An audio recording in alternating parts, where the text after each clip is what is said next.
Hey guys, welcome back to TechMan. Today, let me show you how to make Venmo transactions private. Hey everyone, in today's video, I'll show you how to make your Venmo transactions private, keeping your activities secure and hidden from others.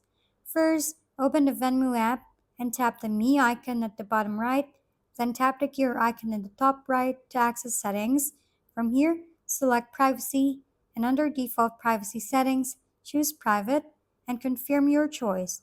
You can also make all past transactions private by tapping Past Transactions in the same menu, ensuring your older activity stays hidden too.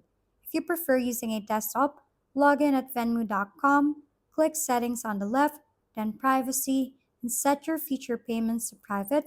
Don't forget, you can update previous transactions here too by selecting and changing them to private.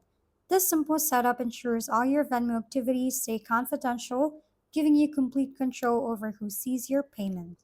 If we've been helpful, kindly give us a thumbs up and don't forget to hit the subscribe and bell button for more contents.